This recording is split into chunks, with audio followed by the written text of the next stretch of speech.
day 8, I forgot to post on day 6 and 7. No, I didn't forget to post. That's not actually accurate.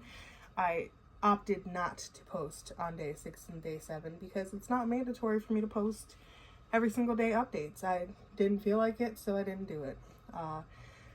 I worked on day 6. That was a good day. I chilled. I don't remember everything that I did because that was a couple days ago. Yesterday I had the day off. I slept a good chunk of the day because I could and I needed to. And I had a good day yesterday, and today is day 8 and I'm having a great day. I have today off as well. I put together a bookshelf that has been sitting in my house waiting to get put together, that I hadn't had the time to put together for a couple of months, and have 2 more shelves that I'm about to get started on. When it comes to some of the things that I'm pulling forward, I actually, interestingly, had somebody reach out to me about a brand deal on my TikTok.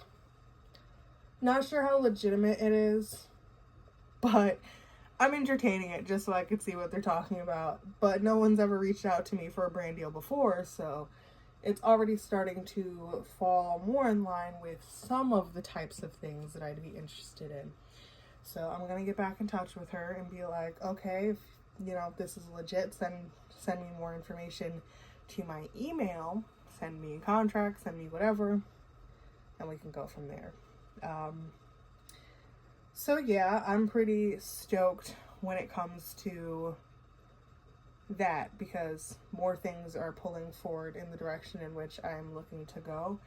I have continued to say my affirmations every single day, continuing to live in the end, continuing to think as if I already have all the things that I want, because I do have all the things that I want, which is why I didn't post the last 2 days, because I didn't frantically need to freak out and post something. I'm just chilling. Something just hit me on the legs. I don't honestly know what it is. It's all of the things that I had sitting on this shelf. I precariously sat down so I could film properly, and it just hit my legs. But that also is okay. I hope you're having a great day so far. Where are you at when it comes to your goals? Honestly, I truly believe that we can get anything we want in less than 30 days, which is why I'm continuing to encourage you to continue moving forward with your goals, your aspirations, what you want. Keep telling yourself you have it, and eventually you will see evidence of it as well. The things that you see around you are evidence of the old story. So you have to keep moving forward with your new story, because no one else is going to change your life but you. And some of these things, it really doesn't have to be that serious. It doesn't have to be that OD. You just pull it forward. I see a lot of experiments that people do to convince yourself that you can manifest. Sometimes I have to just remind myself that I can without doing an experiment. I have to remember my college dormitory situation. That was 100% a manifestation. So many other things that I could think of that I'm just not going to go into right now. A lot of people do tests, have someone buy a free cup of coffee for you, etc. I had a lot of people buy me flaming hot Cheetos when I first started doing tests like that back in 2020, 2021, to prove to myself that I could do anything and pull forward anything that I want to. So much so that I might have burned a lining in my stomach from all of the hot Cheetos, and now keep those things far away from me, even though I still love them. So if you want to do something like that, that's cool too. You're not stepping on the ladder. There is no ladder. You could, whatever color cars. I think Taylor Tukes, is that how her last name is pronounced, wanted to see lime green cars, and she still sees them. I would choose a hot pink car if I was to choose a car color. But yeah, honestly, I'm just chilling. I'm doing great mentally. I feel so much better. I feel so much more alive. I'm listening to my subliminals every day. I haven't done that in a couple of years, and I feel great. I feel amazing. I'm thriving. I have so much I want to continue to do, and I can't wait to continue to share it all. But that's just my mini day 8 update to show you guys that I'm still here. I'm still doing it. I'll probably do a saturation session later after I finish building my shelves. That's honestly what me building my shelves has been like a, not even mini, but like a saturation session.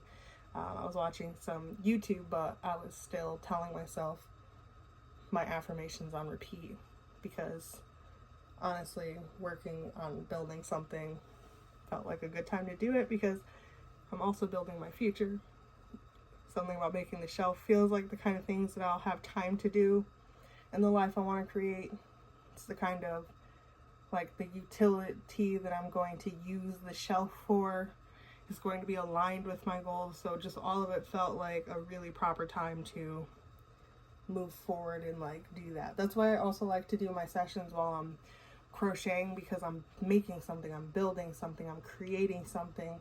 And if I'm also weaving that together while weaving together these thoughts that I can do this, I can do this. Plus, for a long time, having time to crochet felt like a luxury, but I wanted to just be a part of my reality that I always have time to crochet, because why not? I like the Bridgerton girls got it right. I just want to play piano and crochet. Well, Eloise and some of the other ones, Eloise definitely, like I really just want to smack her. This is a whole tangent. I really just want to smack Eloise because my girl, independent women of the future are gonna wish that they had time to sit at home and crochet and play piano and read their books and do whatever. That spoiled brat had it made and she didn't even realize it. She could have at least been like her girl Penelope and did something with something, but no, she was just too busy complaining and got it anyway. But that's exactly it. Instead of being like Eloise, who just sits there and complains about things and doesn't make a real change, be Penelope. Even if you don't tell people what you're working on, even if you don't want people to know what your goals are or what your plans are because you might be embarrassed or they might yada yada, Penelope had the shmoney. Penelope got her mans. Penelope saved her whole family from downfall because Penelope didn't give a good gosh darn what other people had to say about her. She just did what she knew she needed to do. She handled her business and she took care of it. She didn't sit there complaining. She actually did something about it. So you tell yourself that you are Penelope, that you are the baddest girl in the entire world. Even if you're a boy, still tell yourself you're the baddest girl in the entire world. That you are the best writer that there is and you could save your family from ruin. I don't know, whatever you want to tell yourself, but just remember that you are awesome. You could do anything. I believe in you. You better be believing in yourself too. Matter of fact, I know you believe in yourself. And we could literally do anything. All right. I can't help the millennial peace sign. Bye.